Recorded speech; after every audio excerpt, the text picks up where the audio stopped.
Hello everybody and welcome to this vlog about agility skills. In this video I'm going to analyze an agility skill executed by the same athlete, either in the novice phase of the learning process or in a more advanced scenario.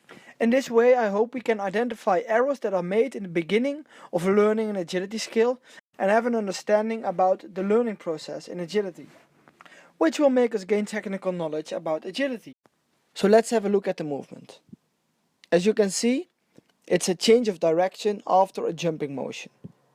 To be more specific, it's a quarter turn to the left after a vertical jump. Just a side note, when the athlete is wearing a red jacket, he is a novice in performing this skill. When he wears a blue jacket, he is more experienced in performing this agility skill. As you can see in this split screen, the movement of the athlete is really different in both scenarios. In order to analyze what the differences are, we are going to cut the movement into 3 key points. In this photo, we can see the first important key point. This position needs to be achieved just after the landing and is called the ready position. The ready position is characterized by the fact that the athlete can choose to move in either direction. The ready position is executed by breaking the jumping movement, by landing with slightly bended knees and keeping the center of mass above the center of support and distribute the weight evenly. This ready position is performed in an isolated movement, which makes it easier to execute. As you can see from this footage of me being a novice athlete, I'm not able to land in a correct ready position. I am too focused on moving to one side that I'm already turning in at landing. When we compare the novice athlete with the optimal ready position performed earlier, you can clearly see the difference. When we look at the footage of me being a more experienced athlete, we can clearly see this position has improved. When you compare it with the optimal position, I'm still leaning in to the side I'm going to move in a little too much, but when you compare this ready position with the ready position executed by me as a novice athlete, you can clearly see a big difference. I am distributing the weight more evenly and I'm less turned. The next thing we are going to analyze is the first step in this front quarter turn to the left.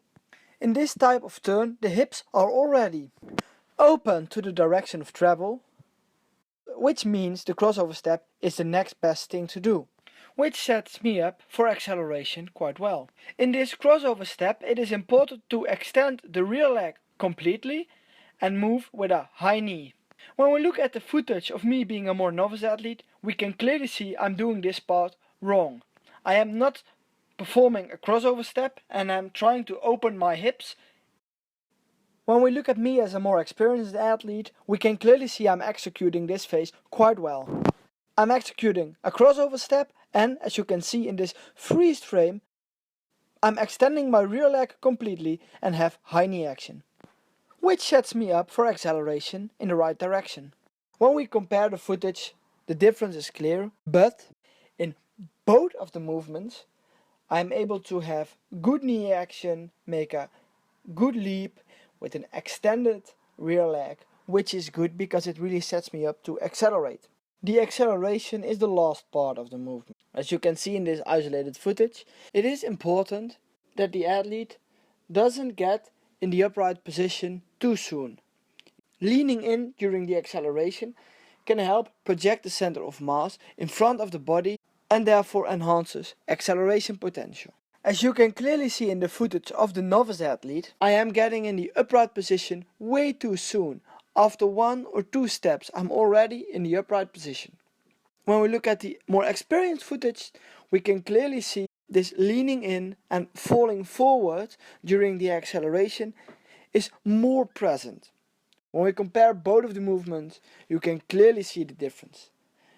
In the right side of the frame, you can clearly see that I'm leaning in more and therefore I'm able to accelerate better than when I was during the novice stage of this movement. So this brings us to the end of this video, where we have analyzed an agility skill and learned about the ready position, the crossover step and acceleration. Thank you for watching.